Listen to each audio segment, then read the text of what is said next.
هادي له، وأشهد أن لا إله إلا الله وحده لا شريك له، وأشهد أن محمدًا عبده ورسوله أرسله بالحق بشيرا ونذيرا وداعيا إلى الله بإذنه وسراجا منيرا. يا أيها الذين آمنوا اتقوا الله حق تقاته ولا تموتن إلا وأنتم مسلمون. يا أيها الناس اتقوا ربكم الذي خلقكم من نفس واحدة وخلق منها زوجها وبث منهما رجالا كثيرا ونساء، واتقوا الله الذي تساءلون به والأرحام إن الله كان عليكم رقيبا. يا أيها الذين آمنوا اتقوا الله وقولوا قولا سديدا يصلح لكم أعمالكم ويغفر لكم ذنوبكم، ومن يطع الله ورسوله فقد فاز فوزا عظيما. أما بعد، فإن خير الحديث كتاب الله، وخير الهدي هدي محمد صلى الله عليه وسلم، وشر الأمور محدثاتها، وكل محدثة بدعة، وكل بدعة ضلالة، وكل ضلالة في النار. بسم الله الرحمن الرحيم. ليس البر أن تولوا وجوهكم قبل المشرق والمغرب، ولكن البر من آمن بالله واليوم الآخر والملائكة والكتاب والنبيين، وآتى المال على حبه ذوي القربى واليتامى والمساكين وابن السبيل والسائلين وفي الرقاب، وأقام الصلاة وآتى الزكاة، والموفون بعهدهم إذا عاهدوا، والصابرين في البأساء والضراء وحين البأس، أولئك الذين صدقوا وأولئك هم المتقون. قال النبي صلى الله عليه وسلم فيما رواه عنه جابر رضي الله تعالى عنه: يبعث كل عبد على ما مات عليه. رواہ مسلم۔ محترم حاضرین جمعہ، دینی ملی اسلامی بھائیوں بہنوں، نوجوانوں، بزرگوں، پیارے بچوں، ہر قسم کی تعریف و توصیف اس اللہ وحدہ لا شریک، خالق کائنات، مالک ارض و سما کے لیے لائق و زیبا ہے، جو واحد ہے، احد ہے، صمد ہے، لم یلد ہے ولم یولد ہے۔ اس کے بعد بے شمار انگنت درود و سلام ہو تمام انبیاء کرام پر، خصوصاً آخری نبی تاجدار مدینہ احمد مجتبی محمد مصطفیٰ صلی اللہ علیہ وسلم پر۔ اللہم صلی علی محمد وعلی آل محمد کما صلیت علی ابراہیم وعلی آل ابراہیم انک حمید مجید۔ اللہم بارک علی محمد وعلی آل محمد کما بارکت علی ابراہیم وعلی آل ابراہیم انک حمید مجید۔ محترم حاضرین جمعہ، خطبہ مسنونہ کے بعد سورۃ البقرہ کی آیت نمبر 177 میں نے تلاوت کی ہے۔ انشاءاللہ اسی کو سامنے رکھتے ہوئے کچھ باتیں نیکیوں کے تعلق سے پیش کرنے کی کوشش کروں گا۔ اللہ تبارک و تعالیٰ سے دعا کرتا ہوں اللہ تعالیٰ ہم تمام لوگوں کو کہنے اور سننے سے زیادہ عمل کرنے کی توفیق عطا فرمائے۔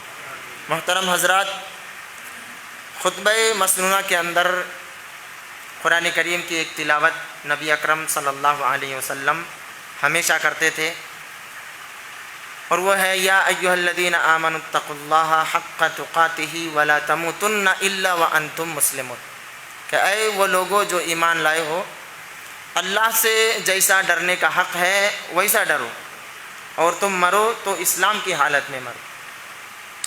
اور اللہ کے رسول صلی اللہ علیہ وسلم کی ایک حدیث ہے جسے صحیح مسلم کے اندر حضرت جابر رضی اللہ تعالیٰ عنہ سے روایت کی گئی ہے۔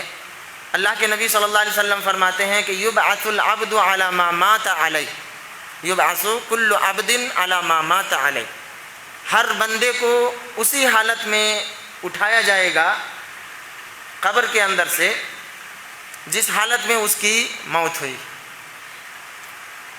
آیت کریمہ کے اندر اللہ تعالیٰ نے کہا کہ مرو تو اسلام کی حالت میں مرو، اور حدیث کے اندر کہا جا رہا ہے کہ جس حالت میں انسان کی موت ہوتی ہے اسی حالت میں اس کو اٹھایا جاتا ہے۔ تو اگر اسلام کی حالت میں موت ہوتی ہے تو اسلام ہی کی حالت میں اس کو اٹھایا جائے گا۔ سوال یہ ہے کہ یہ ہمارے بس کی بات ہے؟ کیا ہم اسلام کی موت مر سکتے ہیں؟ ہماری طاقت کے اندر ہے؟ جبکہ اللہ تبارک و تعالیٰ نے فرمایا کہ تم مرو تو اسلام کی حالت میں مرو، مسلمان ہو کر کے مرو۔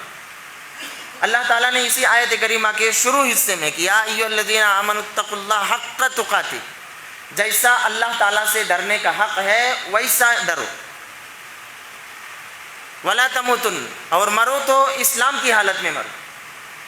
تو اس کا مطلب یہ ہوا کہ اللہ تعالیٰ نے راستہ بھی بتا دیا ہے کہ اسلام کی حالت میں مریں گے، کیسے مریں گے، کیسے ہماری موت اسلام کی حالت میں ہوگی۔ اگر ہم پوری زندگی اللہ رب العالمین سے ڈرتے رہیں گے، جیسا ڈرنے کا حق ہے ویسا ڈرتے رہیں گے، اللہ کی توحید پر جئیں گے، ہمیشہ شرک سے دور رہیں گے، بدعات اور خرافات سے دور رہیں گے، ہمیشہ سنت کے مطابق زندگی گزاریں گے، تو پھر ہماری موت اسلام کی حالت میں ہوگی، توحید کی حالت میں ہوگی، سنت پر رہتے ہوئے ہوگی۔ لیکن اگر ہم اللہ سے جیسا ڈرنے کا حق ہے ویسا نہیں ڈریں گے، گناہوں کی زندگی گزاریں گے، معصیت میں زندگی گزاریں گے، حرام کاموں میں ملوث رہیں گے، تو پھر ہم یہ نہیں کہہ سکتے ہیں کہ ہماری موت اسلام کی حالت میں ہو۔ اس کی ایک بہت واضح اور روشن مثال محدث کبیر امام ابو زرعہ رحمہ اللہ، اس کا ایک واقعہ پیش کرتا ہوں۔ امام ابن ابو حاتم رحمۃ اللہ علیہ کہتے ہیں کہ میں نے اپنے باپ کو کہتے ہوئے سنا کہ ابو زرعہ کی جو موت ہوئی ہے تو طاعون کی بیماری میں ان کی موت ہوئی۔ تو کہتے ہیں ہم لوگ گئے ان کی عیادت کرنے کے لیے، زیارت کرنے کے لیے، دیکھنے کے لیے گئے۔ تو اب ہم میں سے کوئی کہہ رہا ہے کہ کیا کسی کو میت مرنے والے کو جو تلقین کی جاتی ہے لا الہ الا اللہ کی، اس کے بارے میں کوئی حدیث یاد ہے؟ کسی کو یاد ہے؟ اب اتنے بڑے محدث ہیں، ان کی وفات کا وقت آ گیا ہے، کون بھلا کہہ سکتا ہے کہ آپ لا الہ الا اللہ پڑھیں؟ خود ہی توحید کی سبق لوگوں کو سکھا رہے ہیں۔ تو تلقین میت کے تعلق سے کہہ رہے ہیں، پوچھ رہے ہیں کہ کسی کو وہ حدیث یاد ہے کیا؟ تو کہتے ہیں، ایک آدمی کہتا ہے کہ معاذ بن جبل رضی اللہ تعالیٰ عنہ سے وہ حدیث شاید روایت ہے اللہ کے رسول صلی اللہ علیہ وسلم سے۔ معاذ بن جبل روایت کرتے ہیں جیسے اتنا سننا تھا امام ابو زرعہ کا کہ انہوں نے پوری سند کے ساتھ وہ حدیث پڑھ دی۔ غرغرے کی حالت میں ہے، نزع کی حالت میں ہے، موت کی حالت میں ہے، مرنے والے ہیں۔ ایسی حالت میں انسان کو کیا کچھ یاد رہتا ہے؟ کچھ ہوش رہتا ہے؟ نہیں رہتا ہے، وہ سخت پریشان ہوتا ہے۔ موت کے سکرات، موت کی تکلیف، موت کی پریشانی بہت بڑی پریشانی ہے۔ خود اللہ کے رسول صلی اللہ علیہ وسلم نے فرمایا کہ موت کی پریشانی بہت بڑی پریشانی ہے۔ تو ایسی حالت میں جب وہ سنتے ہیں کہ معاذ بن جبل رضی اللہ تعالیٰ عنہ کی حدیث ہے میت کو لا الہ الا اللہ کی تلقین کرنے کے تعلق سے، میت یعنی مرے ہوئے انسان کو نہیں، مرنے والے کو، جو مر رہا ہے ابھی زندہ ہے، جو مر گیا ہے اس کے اوپر کیسے تلقین کریں گے؟ وہ تو سنتا ہی نہیں ہے۔ ہمارے یہاں مشہور ہے سورہ یاسین پوری کی پوری پڑھ دیتے ہیں، وہ تو سنتا نہیں ہے۔ جبکہ خود سورہ یاسین کے اندر فرمایا گیا ہے کہ جو زندہ ہے آپ اسی کو ڈرا سکتے ہیں، جو زندہ ہے آپ اسی کو ڈرا سکتے ہیں، جو مر گیا بھلا اس کو کیسے ڈرائیں گے؟ اس کی تو جان ختم ہو گیا، اس کا باڈی بالکل اکڑ گیا ہے۔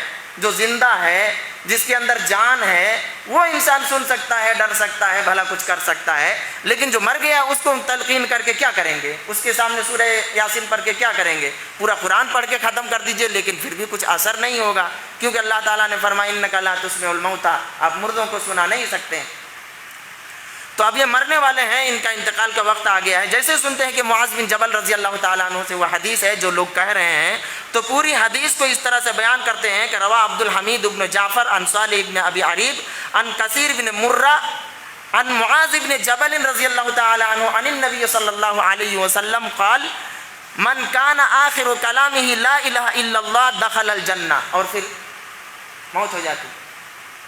لوگ کہہ رہے تھے کہ کوئی حدیث ہے تو تلقین میت کے تعلق سے تلقین کریے، توحید آخری کلمہ ان کی زبان سے آخری بات لا الہ الا اللہ نکلنا چاہیے، تو تلقین کریے۔ جیسے وہ اس حدیث کے بارے میں صرف راوی کا نام سنتے ہیں، پوری سند کے ساتھ حدیث پڑھ کر کے جیسے لا الہ الا اللہ دخل الجنہ پڑھتے ہیں، ان کا انتقال ہو جاتا ہے۔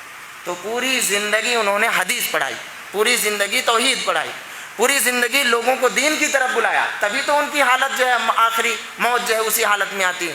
تو انسان اگر پوری زندگی تقویٰ کی زندگی گزارتا ہے تو پھر اس کی موت اسلام کی حالت میں آنے کی بہت زیادہ امید ہے۔ اور اللہ کے رسول صلی اللہ علیہ وسلم نے فرمایا یبعث کل عبد علی ما مات علیہ، ہر بندہ اسی حالت میں اٹھایا جائے گا جس پر اس کی موت ہوتی ہے۔ تو اگر ہم چاہتے ہیں کہ ہمارا خاتمہ بالخیر ہو، ایمان کی حالت میں ہم جائیں، اسلام کی حالت میں جائیں، تو پوری زندگی ہمیں وہی کرنا پڑے گا، اللہ کی تقوی کے ساتھ زندگی گزارنی پڑے گی۔ کبھی بھی اگر گناہ کا خیال آئے یا گناہ میں ہم ڈوب جائیں تو فوراً ہمیں یاد آنا چاہیے کہ یہ ایک بہت بڑی آزمائش، شاید شیطان مجھے اسلام کی موت نہیں دینا چاہتا ہے، کیونکہ صحابہ کرام عرض کرتے ہیں، سورہ مائدہ کی آیت ہے، اللہ تبارک و تعالیٰ نے اس کے اندر فرمایا کہ لنبلون، اس طرح کی آیت ہے کہ ہم تمہیں بصید، ایسے شکار کے ذریعے سے آزمائیں گے جہاں تک تمہارا ہاتھ پہنچ جاتا ہے، یعنی احرام کی حالت میں اس طرح سے تم کو آزمائیں گے شکار کے ذریعے سے کہ اس شکار تک تمہارا ہاتھ پہنچ جائے گا، چاہو تو پکڑ سکتے ہو، لیکن آزمائش اسی کے اندر ہے۔ صحابہ کرام کہتے ہیں کہ شکاری جو پرندے ہوتے تھے، جو چڑیے ہوتے تھے، اگر ہم چاہتے تو ہاتھ سے فوراً پکڑ سکتے تھے، اور اللہ تعالیٰ نے اسی کے ذریعے سے ہماری آزمائش لکھ دی، یعنی پکڑنا اتنا آسان ہو گیا کہ ہم پکڑ سکتے ہیں، ہاتھ سے پکڑ سکتے ہیں۔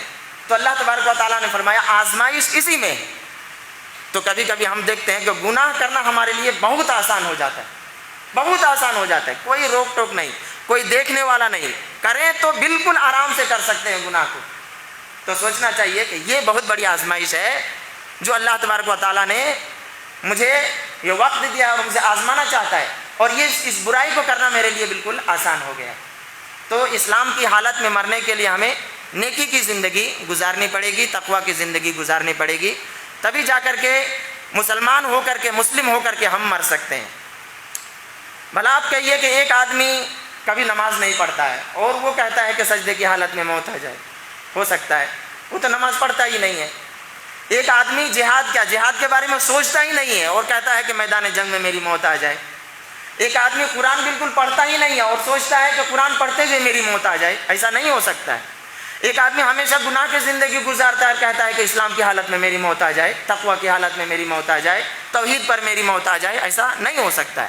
زندگی بھر جس چیز کے اوپر ہم رہیں گے اسی پر ہماری موت آئے گی، جیسا کہ میں نے ایک واقعہ پیش کیا۔ اب نیکی کی زندگی گزاریں گے تو پھر نیکی کے راستے بہت سارے ہیں، صرف نماز پڑھنا ہی نیکی نہیں ہے، یا صرف حج کر لینا ہی نیکی نہیں ہے، بلکہ نیکی کے راستے اتنے زیادہ ہیں کہ اس کے بارے میں حدیثیں، امام نووی رحمۃ اللہ علیہ کہتے ہیں کہ اتنی حدیثیں ہیں جو بے شمار ہیں، گن نہیں سکتے۔ نیکی کے راستے کیا کیا ہیں؟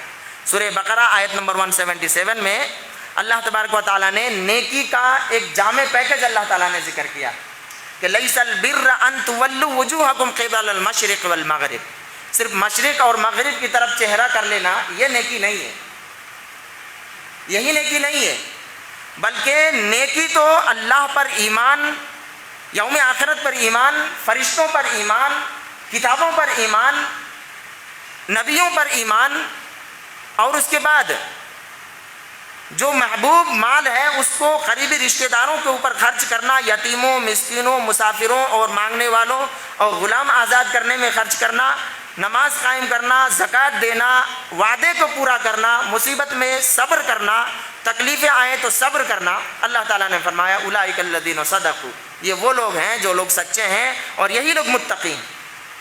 تو نیکی کے کتنے راستے اللہ رب العالمین نے اس آیت کریمہ کے اندر ذکر کر دیے۔ تو صرف نماز پڑھ لیے کاروبار میں مشغول ہو گئے، نماز پڑھ لیے رات میں جا کر کے سو گئے، نماز پڑھ لیے اور پھر دنیا کے سارے کام کر رہے ہیں، صرف نماز ہی پڑھنا نیکی نہیں ہے۔ صرف نماز ہی پڑھ کر کے ہم کامیاب ہو جائیں گے ایسا نہیں ہو سکتا ہے، بلکہ نماز تو یہ اللہ کا حق ہے، نماز کے بعد بندوں کے ساتھ اچھا سلوک کرنا پڑے گا، بندوں کے ساتھ اچھا ویوہار کرنا پڑے گا، تبھی جا کر کے ہم کامیاب ہو سکتے ہیں۔ جب ہم مسجد کے اندر ہوتے ہیں تو صحیح سنت کے مطابق بالکل خشوع خضوع کے ساتھ نماز پڑھنے کی کوشش کرتے ہیں، کیا سوچ کر کے کہ اللہ مجھے دیکھ رہا ہے۔ لیکن جب ہم مسجد کے اندر سے باہر جاتے ہیں، میدان میں جاتے ہیں، کاروبار میں جاتے ہیں، دکانداری میں جاتے ہیں، بزنس میں جاتے ہیں، تو پھر وہاں پر ہم شروع ہو جاتے ہیں۔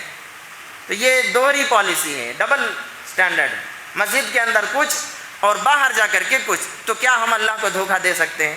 نہیں دے سکتے ہیں۔ وہی اللہ رب العالمین جو کہے گا کہ ابھی تو تم مسجد میں تھا، اللہ اکبر کہہ رہا تھا کہ اللہ سب سے بڑا ہے، لیکن تم باہر جا کر کے فخر کیوں کرنے لگا، غرور کیوں کرنے لگا، تکبر کیوں کرنے لگا، باہر جا کر کے دھوکہ دھڑی والا معاملہ کیوں شروع کر دیا، باہر جا کر کے خیانت کرنا کیوں شروع کر دیا، باہر جا کر کے جھوٹ بولنا کیوں شروع کر دیا؟ تو اندر باہر دونوں جگہ ایک ہی جیسا رہنا ہے، مسجد کے اندر بھی، مسجد کے باہر بھی، گھر کے اندر بھی، گھر سے باہر بھی، ہر جگہ ہمارا ظاہر باطن ہمیشہ برابر ہونا چاہیے، لوگوں کے سامنے بھی اور رات کی تنہائی میں بھی ہمیشہ برابر ہونا چاہیے۔ اور یہی تقویٰ ہے، یہی تقویٰ ہے۔ صرف مسجد کے اندر ڈر لیے، رو لیے، آنسو بہا لیے اور باہر جا کر کے ہم جو ہے کھلے عام زندگی گزار رہے ہیں، کھلے عام گناہ کر رہے ہیں، تو پھر یہ تقویٰ نہیں ہے، یہ ایک طرح سے ایک ناٹک ہو جائے گا کہ ہم مسجد کے اندر سے آ کر کے اس طرح سے کرتے ہیں۔ تو نیکی کے راستے بہت زیادہ ہیں۔ ایک صحابی اللہ کے رسول صلی اللہ علیہ وسلم سے سوال کرتے ہیں کہ ای الاعمال افضل، کہ کون سا عمل سب سے زیادہ بہتر ہے؟ اللہ کے رسول صلی اللہ علیہ وسلم نے فرمایا الایمان باللہ، اللہ پر ایمان، یہ سب سے بہتر ہے، کیونکہ اس کے بغیر کوئی عمل آپ کا قبول ہوگا ہی نہیں۔ ایمان نہیں ہے تو چاہے آپ لاکھ روزے رکھ لیں، نمازیں پڑھ لیں، حج کر لیں، زکوٰۃ دے لیں، کچھ کام نہیں آئے گا جب تک اللہ پر مکمل اور مضبوط کامل وشواس اور یقین نہ ہو جائے آپ کو، تب تک آپ کا کوئی بھی عمل قبول نہیں ہوگا۔ اور ایمان کیا ہے؟ ایمان اس بات پر کہ اللہ ایک ہی ہے اور وہی عبادت کے لائق ہے، اسی کے احکام کی اطاعت ضروری ہے، اسی کی پیروی ضروری ہے، یہ توحید ہے، اسی کو ایمان کہتے ہیں۔ اگر انسان کے توحید کے اندر کچھ خلل آ جائے، کچھ نقصان آ جائے، تو پھر پوری زندگی کی ساری محنت آپ کی بیکار ہو جائے گی۔ اسی وجہ سے ہم دیکھتے ہیں صحابہ کرام کی زندگی میں کہ صرف توحید کو بچانے کے لیے کیا کیا نہیں کیا، اپنی پوری زندگی کو جو ہے قربان کر دیا، اپنی جان کو قربان کر دیا، صرف اور صرف توحید کے لیے۔ کیونکہ مکے کی زندگی میں اللہ کے رسول صلی اللہ علیہ وسلم صرف اور صرف لوگوں کو توحید ہی سمجھا رہے تھے، اس کے علاوہ کوئی دوسرا عمل کہ نماز پڑھنا ہے، روزہ رکھنا ہے، یہ سب تو مدینہ جانے کے بعد اس کے احکام نازل ہوئے۔ لیکن پوری زندگی مکہ کی اللہ کے رسول صلی اللہ علیہ وسلم کی توحید سمجھانے میں گزر گئی، اور صحابہ کرام جو بھی شہید ہو گئے مکہ کے اندر، مشرکین نے جن کی بھی جان لے لی، جن کو بھی قتل کر دیا، صرف اور صرف توحید ہی کی وجہ سے ان کی جانیں گئی۔ کتنے صحابہ کرام ہیں، کتنے صحابیات ہیں، حضرت سمیہ رضی اللہ تعالی عنہ، کیا واقعہ ہے، کیا مثال ہے، اور کس طرح کی مثال انہوں نے پیش کی، کس طرح کی قربانی پیش کی۔ پورے جسم کو دو حصے میں تقسیم کر دیا جاتا ہے، لیکن پھر بھی توحید کا دامن نہیں چھوٹتا ہے۔ تو توحید سب سے امپورٹنٹ، توحید ختم، پوری زندگی کی ساری محنت ختم۔ توحید ہے تو پھر انسان کبھی نہ کبھی کامیاب تو ضرور ہو جائے گا۔ اگر توحید نہیں ہے تو بالکل کامیاب ہونے کی کوئی چانس ہی نہیں ہے، کوئی امکان ہی نہیں ہے، کوئی امید نہیں۔ اس لیے سب سے پہلے توحید کو مضبوط کرنا پڑے گا۔ اور توحید صرف یہ نہیں ہے کہ اللہ کے ساتھ کسی کو شریک نہ کریں، بلکہ توحید صرف یہ بھی نہیں ہے کہ صرف اللہ ہی کو پکاریں، یہی نہیں ہے، بلکہ توحید یہ ہے کہ انسان اللہ کی عبادت کرے، اس کے ساتھ کسی کو شریک نہ کرے، اور اللہ کو ہمیشہ یاد رکھے اور اللہ کے حکم پر عمل کرنے کی کوشش کرے، یہ توحید ہے۔ منمانی، خواہشات، ہوا پرستی، نفس کے پیچھے بھاگیں گے تو پھر یہ توحید کے اندر خلل آ جائے گا۔ اللہ تبارک و تعالیٰ نے جو فرمایا اتخذوا احبارهم ورهبانهم اربابا من دون اللہ، ان یہودیوں نے، نصرانیوں نے اپنے علماء کو اپنا رب بنا لیا. تو کیا انہوں نے اپنے علماء کی عبادت کی تھی، ان کے سامنے سر جھکایا تھا؟ نہیں جھکایا تھا. علماء جو بات کہتے تھے اسی بات کو وہ عمل کرتے تھے، وہی حلال وہی حرام. تو ہمارا نفس اگر کچھ کہتا ہے اور ہم اسی کو حلال اور حرام سمجھتے ہیں تو پھر یہ مکمل توحید نہیں ہے. ارأیت من اتخذ الہہ ہوا، اللہ تعالیٰ نے فرمایا کہ آپ کا اس کے بارے میں کیا خیال ہے جس نے اپنے خواہش کو اپنا معبود بنا لیا. خواہش کو معبود بنانے کا مطلب یہ ہے کہ آپ کی خواہش، آپ کا نفس، آپ کا دل، آپ کی سوچ یہ کہتی ہے کہ فلاں حرام کام کرو، آپ کرتے ہیں. تو پھر آپ نے نفس کی بات مانی، نفس کی منمانی کی. آپ کی خواہش کہتی ہے کہ یہ کام کرو، پھر آپ وہی کام کرتے ہیں. ہمیشہ دماغ میں، ذہن میں آپ کا وہی بات گھومتی رہتی ہے. تو اس کا مطلب یہ ہے کہ آپ نفس اور خواہش کی پیروی کرتے ہیں، حالانکہ پیروی اور اتباع صرف اور صرف اللہ رب العالمین کی کرنی ہے. تو سب سے پہلے ایمان. صحابی رسول پوچھتے ہیں ای الاعمال افضل، کون سا عمل سب سے افضل ہے؟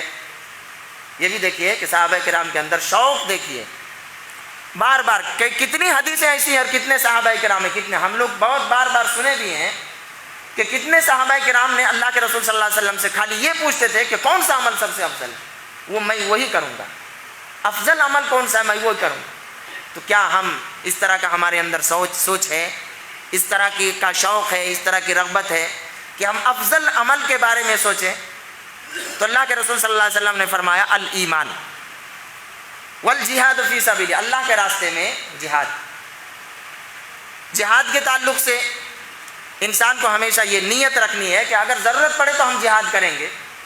یہ نیت رکھنی ہے کہ ضرورت پڑی اپنے ایمان، اپنے دین، اپنی عزت، اپنے وطن کی حفاظت کرنے کے لیے، اپنے دیش اور اپنے ملک کی حفاظت کرنے کے لیے، تو پھر ہم جہاد کریں گے، ہم لڑیں گے. یہ نیت ہمیشہ انسان کو رکھنا چاہیے. پھر کہتے ہیں کہ کون سا غلام آزاد کرنا سب سے بہتر ہے.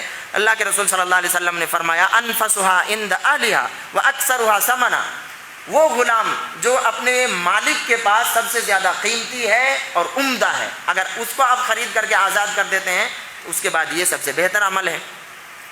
صحابی پوچھتے ہیں فَإِن لَمْ أَفْعَلْ، اگر میں نہ کروں، یعنی نہ کر پاؤں، میرے اندر طاقت نہ ہو، تو اللہ کے رسول صلی اللہ علیہ وسلم فرماتے ہیں تُعِينُ صَانِعًا أَوْ تَصْنَعُ لِأَخْرَقٍ، آپ کسی کام کرنے والے کی مدد کریں اور کسی بے ہنر آدمی جو کام کرنا نہیں جانتا ہے اس کو کام کر کے دیں.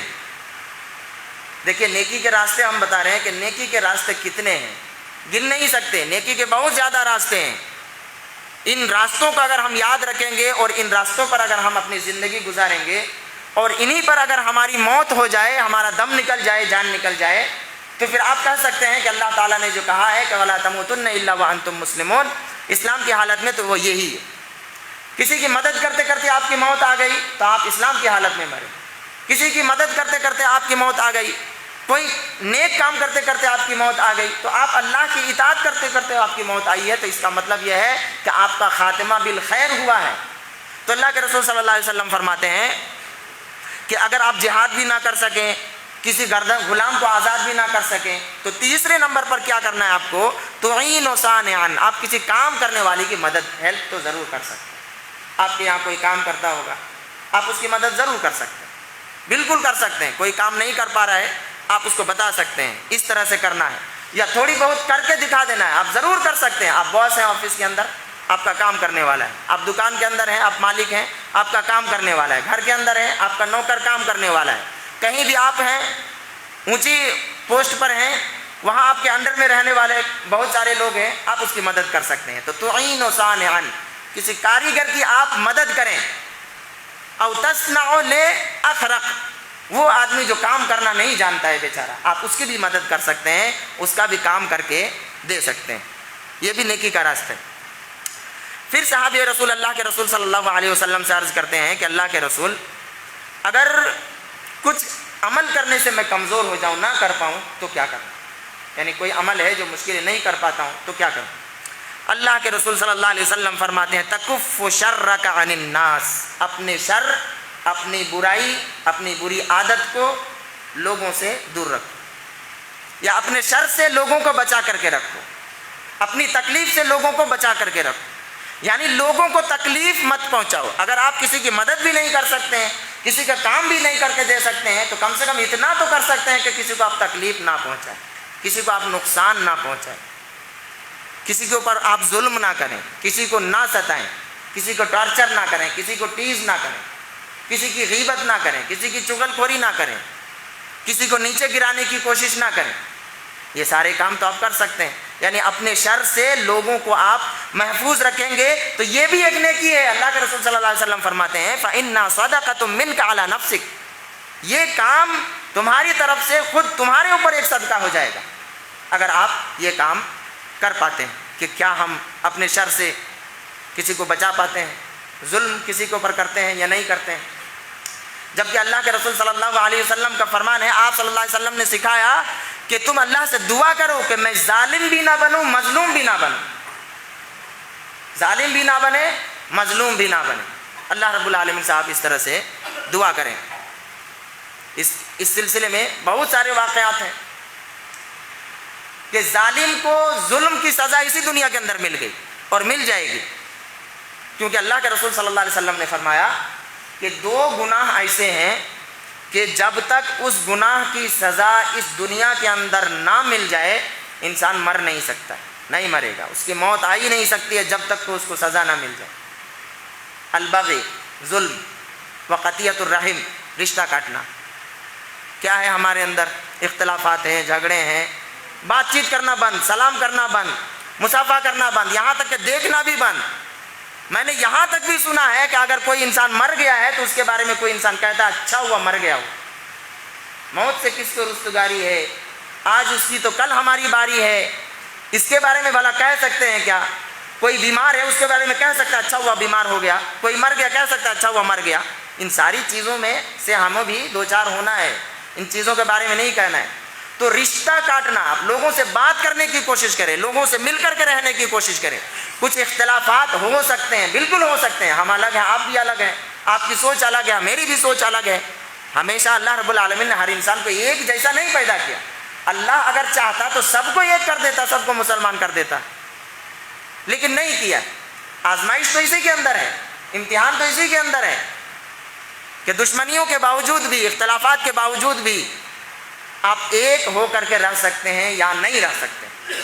اللہ تبارک و تعالیٰ نے قرآن کریم کے اندر فرمایا انما المؤمنون اخوہ، سارے مسلمان، سارے مومنین بھائی ہیں، سارے مومنین کو ایک ساتھ مل کر کے رہنا چاہیے۔ یہ جو اونچ نیچ ہے، بڑا چھوٹا ہے، امیر غریب ہے، یہ سب فرق کرنے کے لیے، معلوم ہونے کے لیے کہ فلاں آدمی ہے، وہ فلاں آدمی ہے۔ باقی اللہ کے نزدیک اگر کوئی اونچے پوسٹ پر ہے تو وہ شخص ہے ان اکرمکم عند اللہ اتقاکم، جو تقویٰ کے لیول پہ جتنا زیادہ اونچے پر ہوگا وہ اللہ رب العالمین کے وہاں اتنا زیادہ عزت دار ہوگا۔ تو اللہ تبارک و تعالیٰ نے کیا فرمایا کہ انما المؤمنون اخوہ، سارے مومن بھائی ہیں، دنیا کے کسی بھی خطے میں رہنے والے ہوں۔ بھائی کا مطلب یہ ہے کہ اگر اس مومن کو تکلیف پہنچتی ہے تو آپ کو تکلیف ہونی چاہیے، آپ کو درد ہونا چاہیے۔ اللہ کے رسول صلی اللہ علیہ وسلم نے فرمایا مومن کی مثال بالکل ایک عمارت کی طرح ہے، مومن کی مثال ایک جسم کی طرح ہے۔ ہاتھ میں تکلیف ہوتی ہے تو پورا جسم پریشان رہتا ہے، تو وہ مومن اگر تکلیف میں ہے تو آپ کو پریشان ہونا چاہیے۔ اگر پھر بھی دل میں کوئی پریشانی نہیں محسوس ہوتی ہے تو پھر اللہ تعالیٰ نے کہا کہ مومن بھائی ہوتا ہے، کافر لوگ بھائی نہیں ہوتے، مشرک لوگ بھائی نہیں ہوتے۔ تحسبهم جميعا وقلوبهم شتى، اللہ تعالیٰ نے مشرکوں کے بارے میں، منافقوں کے بارے میں کہا ہے کہ اللہ کے رسول آپ سمجھ رہے ہیں کہ وہ لوگ سب ایک ہیں، ملے ہوئے ہیں، نہیں ملے ہوئے نہیں ہیں، ان کے دل الگ الگ ہیں، لگتا ہے ملے ہوئے ہیں۔ کن کے بارے میں؟ منافقوں کے بارے میں۔ لیکن مومنوں کا تعلق سے اللہ تعالیٰ نے کیا فرمایا؟ انما المؤمنون اخوہ، سارے مومن بھائی ہیں۔ اگر پھر بھی ہم بھائی نہیں بننا چاہتے ہیں تو اس کا مطلب یہ ہے کہ بھائی بنانے والی جو چیز ہے یعنی ایمان، وہ نہیں ہے، وہ نہیں ہے، اس کی اسپرٹ ختم ہو گئی ہے، اس کی طاقت ختم ہو گئی ہے۔ تو میں یہ بیان کر رہا تھا کہ نیکی کے راستے بہت سارے ہیں، کم سے کم انسان کسی کو تکلیف تو نہیں پہنچا سکتا ہے، یہ تو کر سکتا ہے، کسی کی ہیلپ نہیں کر سکتے، مدد نہیں کر سکتے، لیکن اتنا تو کر سکتے ہیں کہ اس کی غیبت نہیں کریں گے، چغلی نہیں کریں گے، نیچے نہیں گرائیں گے، کسی کو پر ظلم نہیں کریں گے، ستائیں گے نہیں، کسی کو ڈانٹیں گے نہیں، پھٹکاریں گے نہیں. اتنا تو ضرور کر سکتا ہے، ہر شخص کر سکتا ہے. اس کے لیے کوئی طاقت کی ضرورت نہیں ہے، بس عزم، ارادہ اور حوصلہ کی ضرورت ہے، اور اللہ رب العالمین کے تقوی اور خوف کی ضرورت ہے کہ ہم جو کچھ بھی کر رہے ہیں اللہ رب العالمین کی نظر میں ہے، اور ہر چیز کے بارے میں اللہ تبارک و تعالیٰ سوال کرے گا. اللہ تعالیٰ سے دعا کرتے ہیں اللہ تبارک و تعالیٰ ہمیں ان چیزوں کو صحیح سے سمجھنے کی توفیق عطا فرمائے. بارک اللہ لنا ولکم فی القرآن العظیم ونفعنی وإیاکم بالآیات والذکر الحکیم انہ تعالی جواد کریم بر.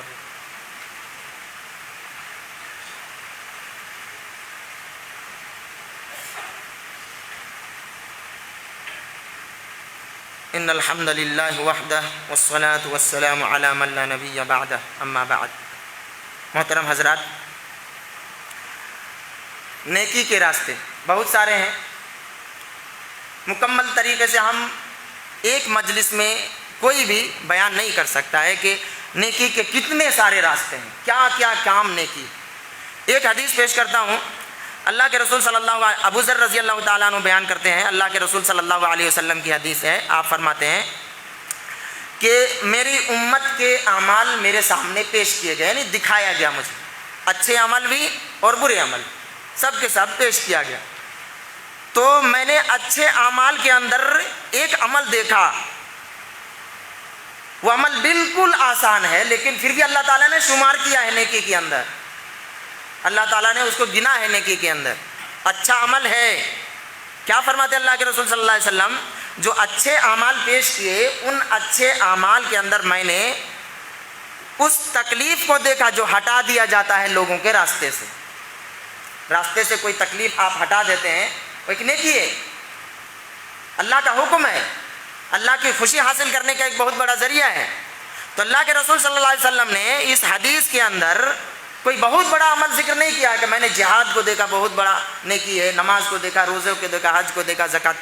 ایک چھوٹا سا عمل اللہ کے رسول صلی اللہ علیہ وسلم نے فرمایا کہ وہ عمل، چھوٹا عمل جو لوگوں کو تکلیف دیتا ہے، چھوٹا کام، چھوٹی چیز جو لوگوں کو تکلیف دیتی ہے، اس کو کسی نے اگر ہٹا دیا تو وہ بھی اچھے اعمال کے اندر شمار کیا جاتا ہے. پھر اللہ کے رسول صلی اللہ علیہ وسلم فرماتے ہیں برے اعمال میں سے وہ عمل دیکھا جو مسجد کے اندر کوئی تھوک دیتا ہے، کوئی چیز گرا دیتا ہے، گندا کرتا ہے، تو یہ برا عمل ہے. حدیث کا مطلب کیا ہوا کہ چھوٹے سے چھوٹا عمل بھی جس سے لوگوں کو فائدہ ہوتا ہے، نقصان نہیں ہوتا ہے، وہ نیکی. اور وہ کام جس سے لوگوں کو فائدہ ہوتا ہے، نقصان نہیں ہونا چاہیے، فائدہ ہونا چاہیے، وہ نیکی کا کام ہے. اللہ کے رسول صلی اللہ علیہ وسلم نے ایک حدیث کے اندر اس طرح سے فرمایا کہ اگر یعنی جانوروں کے تعلق سے بھی فرمایا کہ اس کے ساتھ بھی حسن سلوک کرے تو یہ نیکی ہے. صحابہ کرام پوچھتے ہیں اللہ کے رسول جانور کے ساتھ بھی نیکی کرنے کا ثواب ملتا ہے؟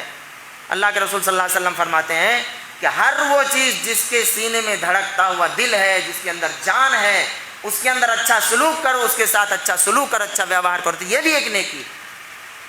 بتائیے، انسان کو بس نیت کرنا چاہیے. اللہ کے پاس کامیاب ہونے کے لیے پوری زندگی کی نیکی کی ضرورت نہیں، صرف آپ نیت کر لیں تو پتہ نہیں اللہ تعالیٰ کس عمل سے خوش ہو جائے اور آپ کو فوراً جنت میں داخل کرے. ایک صحابی اللہ کے رسول صلی اللہ علیہ وسلم سے عرض کرتے ہیں اللہ کے رسول میں پہلے اسلام قبول کروں یا جہاد میں جاؤں، میں پہلے مسلمان بنوں یا جہاد میں جاؤں؟ اللہ کے رسول صلی اللہ علیہ وسلم فرماتے ہیں پہلے مسلمان بنو پھر جہاد میں جاؤ. کہتے ہیں مسلمان بنا، جہاد میں گیا اور جا کر کے شہید ہو گیا، اللہ تعالیٰ نے اسے جنت میں ڈال دیا. تھوڑا سا عمل کیا، ابھی تو مسلمان بنا تھا، اس سے پہلے شرک کیا، کفر کیا، بہت سارے گناہ کیے، لیکن ابھی مسلمان بن کے صرف جہاد میں گیا، شہید ہوا، تھوڑا سا کام کیا اور پھر وہ جنت میں چلا گیا. کیوں جنت میں چلا گیا؟ کیونکہ اس کی نیت یہ تھی کہ اب میں اسلام کی حالت میں ہی زندہ رہوں گا، زندگی گزاروں گا. کیونکہ وہ تو نہیں جانتا تھا کہ جہاد میں جا کر کے میں مر جاؤں گا، لیکن اس نے نیت یہ کی تھی کہ اب میں مسلمان بن گیا ہوں تو اللہ اور اس کے رسول کے حکم کے مطابق زندگی گزاروں گا. تو اس کی اس ایک نیت کی وجہ سے، چھوٹی سی عمل کی وجہ سے اللہ تبارک و تعالیٰ نے اسے جنت میں داخل کیا. اسی طریقے سے ہم سیرت کی کتابوں کے اندر پڑھتے ہیں کہ ایک صحابی اسیرم نام ذکر کیا جاتا ہے، اللہ کے رسول صلی اللہ علیہ وسلم کے پاس آ کر کے اسلام قبول کرتا ہے. اور جہاد کے لیے سب لوگ نکلنا شروع کرتے ہیں، تو پھر جہاد میں شامل ہو جاتے ہیں اور جا کر کے شہید ہو جاتے ہیں، جنتی بن گیا، وہ شہید ہو گیا۔ اللہ کے رسول صلی اللہ علیہ وسلم فرماتے ہیں کہ اس نے ایک سجدہ بھی نہیں کیا تھا، مسلمان بنا، جہاد میں گیا، شہید ہو گیا، ایک سجدہ بھی نہیں کیا تھا۔ ہم پوری زندگی نماز پڑھتے ہیں نا، اس نے ایک سجدہ بھی نہیں کیا تھا۔ اور پھر تو انسان کے نیت کے اوپر اگر انسان سوچ لے، نیت کر لے، تو پھر اللہ تبارک و تعالیٰ اس کے ساتھ ویسا ہی معاملہ کرتا ہے، اس کے ساتھ ویسے ہی راستے پیدا ہوتے جاتے ہیں۔ لیکن اگر انسان یہ سوچے کہ نہیں، کیسے اس زمانے میں کیسے ہم زندہ رہ سکتے ہیں، کیسے کچھ تو کرنا پڑے گا، ادھر ادھر کرنا پڑے گا، تو پھر مشکل سے مشکل تر اس کا راستہ ہوتا جاتا ہے۔ من یتق اللہ یجعل لہ مخرجا، انسان بس سوچ لے تو پھر اس کے لیے اللہ تبارک و تعالیٰ راستے پیدا کر دیتا ہے۔ یہ کچھ باتیں تھیں نیکی کے راستے کے تعلق سے۔ اللہ تعالیٰ سے دعا کریں اللہ تبارک و تعالیٰ ہمیں ان باتوں کو یاد رکھنے کی توفیق عطا فرمائے، ان پر عمل کرنے کی توفیق عطا فرمائے۔ اللہ تعالیٰ پوری زندگی تقویٰ کے ساتھ ہمیں زندگی گزارنے کی توفیق عطا فرمائے۔ اللہ تعالیٰ اسلام کی حالت میں ہمیں موت عطا فرمائے۔ اللہ تبارک و تعالیٰ ہمارا جب خاتمہ ہو، خاتمہ بالخیر ہو۔ جو بھی ہم میں سے گزر گئے ہیں، جیسا کہ ہمارے ایم جی محمد بھائی ہیں، اسی طریقے سے ابراہیم بھائی ہیں، تو اللہ کے فضل و کرم سے یہ ہمارے حضرات ہیں جو کافی دیندار تھے اور دین کے لیے کام کرتے تھے۔ اللہ رب العالمین کی طرف سے جو بھی مصیبت آئی ہم اس کو صبر کرتے ہیں، مانتے ہیں، لیکن اللہ تبارک و تعالیٰ سے دعا بھی کرتے ہیں کہ اللہ العالمین انہوں نے جو بھی خلوص نیت سے تیرے لیے کام کیا تو اسے قبول فرما لے، اور جو بھی غلطیاں ہوئی ہیں ان سے تو ان کو معاف فرما دے، قبر کے اندر تو آسانی فرما، روشنی عطا فرما، کشادگی عطا فرما۔ اسی طریقے سے ہمارے ایک سلیم بھائی ہیں، ان کی ماں کا بھی آج انتقال ہو گیا ہے۔ اللہ تعالیٰ سے دعا کریں اللہ تعالیٰ ان کی بال مغفرت فرمائے، کروٹ کروٹ جنت نصیب عطا فرمائے، اللہ تعالیٰ ان کی بھی نیکیوں کو قبول فرمائے، اللہ تعالیٰ ان کے اہل خانہ کو صبر جمیل کی توفیق عطا فرمائے۔ محترم حضرات، ایک اعلان ہے، جیسا کہ آپ جانتے ہیں مسجد کے اخراجات ہیں، ہر شخص جانتا ہے گھر کے اخراجات کس طرح سے ہوتے ہیں، اسی طرح مسجد کے بھی اخراجات ہیں، تو اس کے لیے ہمیں آپ کو سب کو مل کر کے ہاتھ بٹانا ہے، اور یہ اللہ رب العالمین کا گھر ہے، اور اللہ تبارک و تعالیٰ قرآن کریم کے اندر فرماتے ہیں ان اللہ لا یضیع اجر المحسنین، جو بھی نیکی کرتے ہیں آپ وہ اللہ تعالیٰ برباد نہیں کرتا ہے۔ تو یہ بھی ایک نیکی کا کام ہے، نیکی کا راستہ ہے، آپ تعاون کریں۔ اس طرح سے آرام کے ساتھ، سکون کے ساتھ ہم نماز پڑھتے ہیں، تو پھر بہت ساری ایسی جگہیں ہیں جہاں پر اتنا سکون ہمیں نہیں ملتا ہے، تو اس کو غنیمت جانتے ہوئے، اللہ کی بہت بڑی نعمت جانتے ہوئے اس کو بچا کر کے رکھیں، اور اس کے آگے اور ترقی کے راستے پر گامزن کرنے کی کوشش کریں، تو مسجد کا تعاون کریں۔ اسی طریقے سے ایک اعلان ہے، جیسا کہ آپ لوگ جانتے ہیں کہ سیٹرڈے کو عصر کی نماز کے بعد خصوصی طور پر ماؤں بہنوں کے لیے ایک کلاس رکھا جاتا ہے، جو دین کی باتیں انہیں سکھائی جاتی ہیں۔ اسی طریقے سے ہم تمامی لوگ جانتے ہیں کہ فلسطین میں مسلمانوں کے اوپر کافی زیادہ ظلم ہو رہا ہے، ستم ہو رہا ہے، ان کے جائیدادوں کو برباد کر دیا، جانیں چلی گئیں، معصوم بچوں کی جو ہے جانیں چلی گئی، بہت تکلیف میں ہیں۔ یہ ساری چیزیں سب اپنی سیاست کے لیے کر رہے ہیں، اور صرف مسلمانوں کو ٹارگٹ کر رہے ہیں۔ یہ کوئی بھی جو ہو رہا ہے اس کے بارے میں ہم کچھ کر تو نہیں سکتے، لیکن اللہ رب العالمین سے ہم دعا ضرور کر سکتے ہیں، اور اللہ تبارک و تعالیٰ نیک لوگوں کی دعاؤں کو رد نہیں کرتا۔ جو بھی اللہ تبارک و تعالیٰ سے اگر خلوص دل سے دعا کرتا ہے تو اللہ تبارک و تعالیٰ اسے واپس نہیں کرتا ہے۔ اس لیے اللہ تبارک و تعالیٰ سے دعا کریں، اللہ تبارک و تعالیٰ ان کی غیب سے تو مدد فرما، الہ العالمین ان کی عزت و ناموس کی حفاظت فرما، ان کے جان و مال کی تو حفاظت فرما، مسجدوں کی تو حفاظت فرما، مساجد کی تو حفاظت فرما، الہ العالمین بیت المقدس کی تو حفاظت فرما، ان یہودیوں سے، ان شیطانوں سے اللہ تعالیٰ تو اس کی حفاظت فرما، الہ العالمین مسلمانوں کو امن اور سکون کی زندگی عطا فرما، مسلمان جہاں کہیں بھی اللہ تعالیٰ انہیں امن اور عافیت کے ساتھ زندگی عطا فرما، الہ العالمین ہم میں سے جو لوگ بھی بیمار ہیں ان کو شفاء کاملہ عاجلہ عطا فرما، جو لوگ بھی پریشان ہیں ان کی پریشانی کو تو دور فرما، جو لوگ بھی کیسز وغیرہ میں پھنسے ہوئے اللہ تعالیٰ ان کے نکلنے کا تو راستہ عطا فرما، جو لوگ بھی قرض میں ڈوبے اللہ تبارک و تعالیٰ ان کے نکلنے کا راستہ پیدا فرما، جو لوگ بھی جس پریشانی میں مبتلا ان کو پریشانی سے نکالنے کی راستہ عطا فرما، الہ العالمین ہم میں سے جو لوگ بھی نیک اور جائز خواہشات رکھتے ہیں اللہ تعالیٰ ان کے خواہشات کو، ان کی تمناؤں کو اللہ تعالیٰ تو پوری فرما۔ اللہم ربنا آتنا فی الدنیا حسنۃ وفی الآخرۃ حسنۃ وقنا عذاب النار۔ اللہم ربنا تقبل منا انک انت السمیع العلیم وتب علینا انک انت التواب الرحیم۔ سبحان ربک رب العزۃ عما یصفون وسلام علی المرسلین والحمد للہ رب العالمین۔